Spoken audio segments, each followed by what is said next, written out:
say in Hollywood, take two. All right, so my explorations project is about nighttime lighting in a car.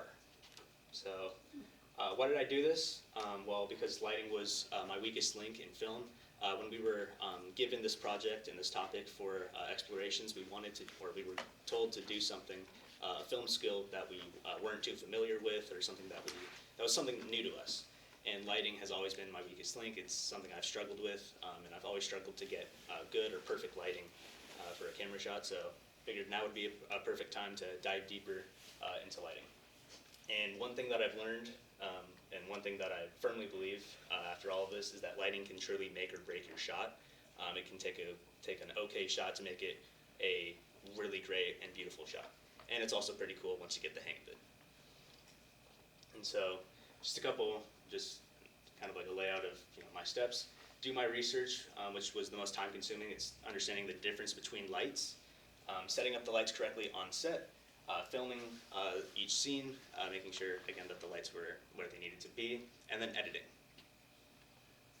So the research process, just wanted to give a quick rundown of which lights I used and the difference between lights. We have tungsten, LED, fluorescence, and HMI lights. Tungsten lights are more powerful, they're warmer in temperature. That's my key light, that's the main light that I use, and that's the main light that people use on set. You have LED lights, which are medium power, but you have a wider range of the temperature, so you can have a super warm light, or you can have a super cool light with your LED light, so you can kind of mess with the settings a little bit. You have your fluorescent lights, which are a little bit less powerful, and they're softer and cooler in temp.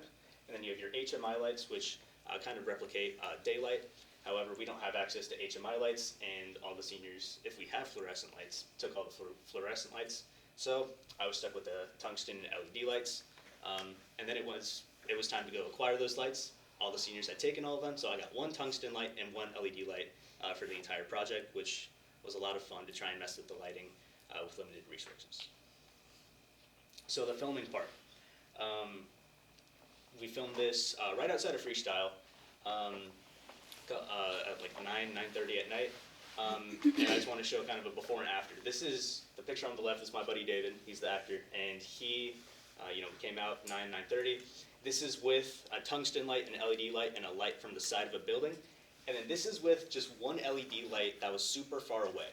So you can't really see him, and on the camera's little screen, you couldn't even see the car. It was that dark. So before anybody says, oh, you just used a light from a side of the building, no. This is with basically little to no lighting. So yeah. And then the editing part, this was pretty simple. This took no more than an hour. And yeah, just had a lot of fun with the editing, making my own tiny little dialogue part for my actor. Finding music and finding sound effects and messing with the audio a little bit was also a lot of fun. So yeah. And then here we have final product, if it will play.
Done.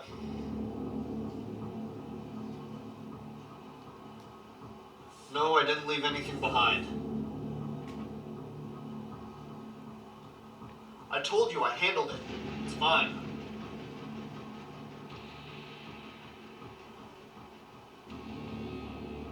Okay, but if this comes back on me, we both burn.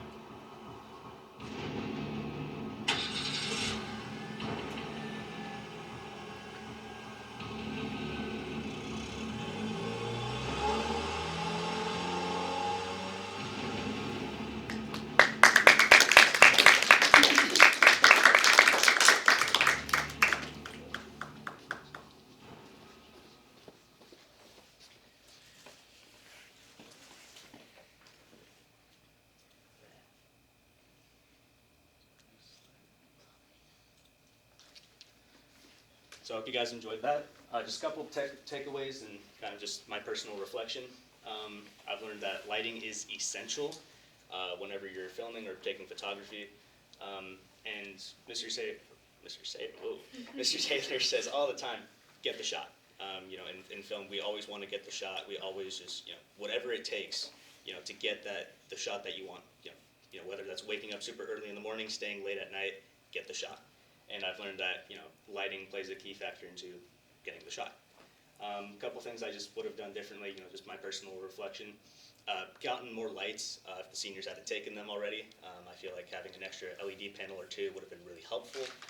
I probably would have used a lower ISO. I feel like a lot of my shots had a lot of noise. Probably could have gotten better with handheld shots. And yeah, that's just my personal reflection. That's just my personal thinking on what I could have done better. And I encourage you guys, I know pretty sure we have to return equipment soon, but if you guys, you know, have a camera, you guys have a flash, or you guys have lighting with you, natural or artificial lighting, have fun with it and just experiment with it. You guys will really just shock yourself. You know, I shocked myself a lot with, you know, the shots that I was able to get and just with the lighting. So I encourage you guys, experiment and have fun with your lighting. Thank you.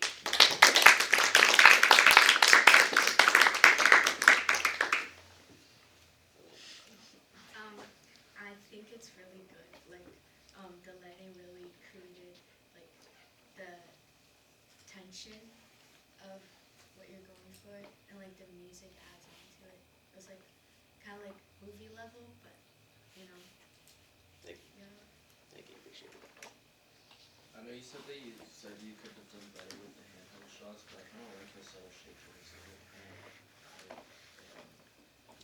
I say that because basically every single shot was with a tripod, aside from I think that one shot. So Yeah, I feel like just a wider, I could tell. yeah. So I feel like just a wider range, but I appreciate it. Thank you. What was like the storyline? What was the thing that the guy got done? There wasn't an entire storyline. I was just thinking, okay, what, you know, at nighttime, somebody trying to run through the car, how can I kind of use the car? And I was like, okay, a thief, you know, somebody, you know, trying to, you know, drive away, you know. And then I was like, what if we have a dialogue scene where, you know, I can really just stretch it out and, you know, I can build a little bit of tension while he's on the phone and we don't know who he's talking to. So there's not an exact storyline, but that's just my thinking into how it all went down. How did you find the perfect place to put your key light in the scene? How do I find the perfect place? Or how did you find the place to put it? What do you mean? Like, how did I, like, How did you choose where to put it? how do I choose where to put it? I mean, I didn't want to put it super far away, but I didn't want it to be, you know, too close to the car where it's like, if, you know, if the stand on me, like, if this is the car, I don't want the light to be like right here. You want it to be far enough to where you don't get a glare, but it's also, you can light up the person's face. And so, I guess, you know, he was on the right side of, you know, screen right, and so I had one light that was going, the key light was going directly across, and then the LED light, the LED panel, which I moved closer, that's a nice backlighting, so it was kind of diagonal. Does that make sense?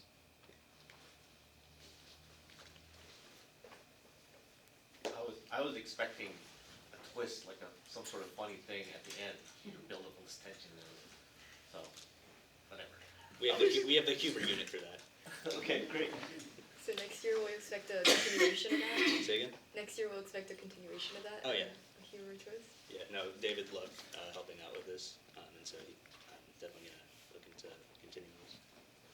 There was a lot of seniors that like did their exploration and kind of got inspired by their exploration. Are you gonna do something for your zenith? It's like another step with the lighting. I might. I know that senior year is when you learn a lot of the lighting in film, so I'm kind of getting a head start. But I'm definitely looking to, you know, get better with lighting and, you know, get first dibs on the lighting so we can make an even